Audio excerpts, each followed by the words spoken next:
Menurut saya mungkin waktu game kita itu misalnya di feature sama Google Play menjadi staff pick gitu ya, atau waktu kita mendapatkan our first 1 million downloads, atau waktu sesimpel orang yang kita ketemu di jalan dan kita nggak kenal memainkan game kita gitu.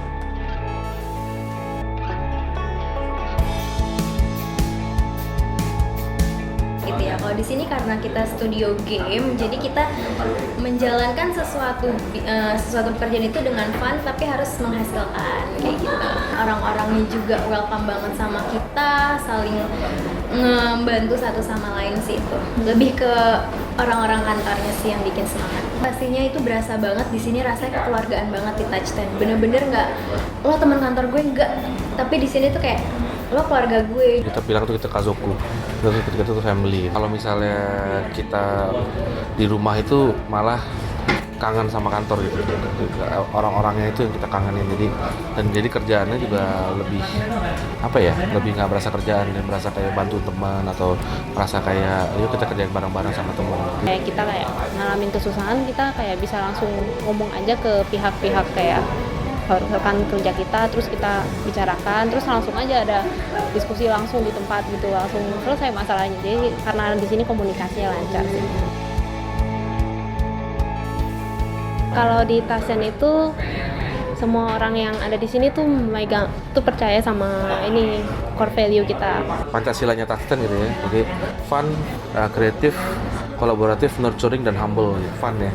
Kita melakukan apapun itu kita harus merasa itu fun. Kalau kita sudah merasa itu tidak fun atau merasa itu kayak aduh kok kayaknya paksa, udah mendingan kita stop atau cari yang lain. Jadi itu core value kita kan salah satunya. Lalu kreatif kita tuh harus selalu memikirkan segala sesuatu, karena kita di industri kreatif kita harus kreatif. Jadi kita nggak cuman kasarnya apa fotokopi atau menjiplak. Mereka kan fun banget, kreatif banget orang-orangnya gitu. Lalu kita juga sadar bahwa kita nggak bisa work alone. Jadi di saat ada orang udah mulai angkuh, udah mulai merasa dirinya paling hebat dan tidak butuh orang, ya itu mungkin dia akan dengan sendirinya teranulisir gitu. Dengan sendiri dia akan mungkin keluar dari Tasten atau bagaimana, karena kita punya core value adalah kolaboratif, di mana kalau kita adalah seorang programmer paling hebat tapi kita nggak bisa gambar, ya gamenya akan jelek. Baliknya lagi, kalau kita gambarnya jago tapi nggak bisa programming, ya nggak akan jadi game. Jadi harus ada spirit kolaboratif itu. Lalu nurturing, waktu saya mulai juga saya nggak ada yang bimbing gitu loh. Jadi saya punya spirit di mana kita take in intern kita tuh nggak cuman apa ya kasarnya ya, cuman do menial jobs. Waktu saya pertama kali jadi intern tuh, saya masuk ke Tasen saya kaget, soalnya kayak ini baru pertama kali saya ikutan dalam sebuah perusahaan dan kemudian kayak welcoming banget gitu, kayak masuk langsung wah tenang. Itu benar-benar kita nurture jadi satu individu yang ready untuk bikin game dan masuk ke industri game. Dan terakhir humble itu benar-benar kita harus merasakan itu dan kita memang sudah menjiwai itu, karena kita nggak pingin saya merasa kalau kita manusia itu udah stop being humble, udah mulai sombong, dia akan berhenti belajar dan itulah awal kebinasaan dia gitu. Dari sini tuh semua memberikan masukan sehingga akhirnya lama-lama ya kita bisa bikin proyek sendiri juga gitu. Semuanya baik banget.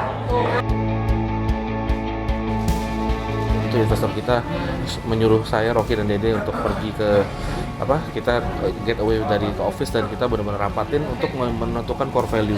Saya ingat banget di mana waktu saya itu sangat amat bahagia, yaitu adalah saat di masa-masa kuliah dan di masa-masa SMA. Bangun pagi itu bukan suatu hal yang kayak dipaksa, dan pas ke sekolah ketemu sama teman-teman happy gitu loh. Jadi saya menjiplak itu dan membuat supaya Tasen itu seperti kita tuh kayak anak SMA gitu. Di sini yang nggak ada di kantor lain, ada semacam sharing ilmu juga. Jadi tiap hari Selasa kita ada sharing ilmu yang namanya Sekolah Riba. Itu biasanya ada satu pembicara dari kita juga. Itu bisa dia punya ilmu apa yang bisa kita bagi rata ke teman-teman lain, tuh berguna banget sih. Jadi siapapun bisa share di situ.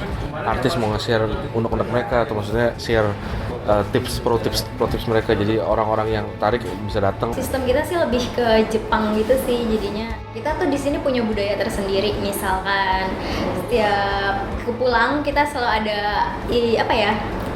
kalimat yang harus otsukare sama des, kayak gitu. Itu bahasa Jepang yang apa sih artinya? Terima kasih sudah bekerja keras. Jadi kita ada misalkan town hall, di situ kita ada sesi curhat. Apa sih unek-unek yang ada di touch 10, biar kita apa sih yang lo nggak suka di touch 10, apa yang lo suka. Jadi kita selalu ada masukan dari karyawan-karyawan, kita kurang ini. Jadi selalu ada perbaikan di setiap minggunya sih dari opini-opini karyawannya.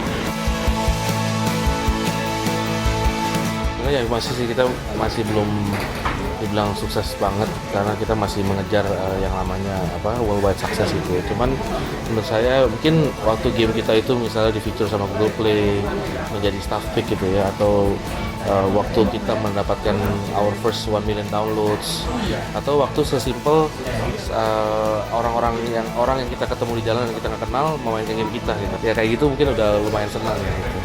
Saya selalu pikir kalau di atas langit selalu ada langit, dan jadi kita harus tetap humble gitu. Touch 10 is fun, learning, and family. Kazoku, fun, gila. My family, my life, my baby. Lebih dari kantor. Wah, asik banget. Touch 10 itu.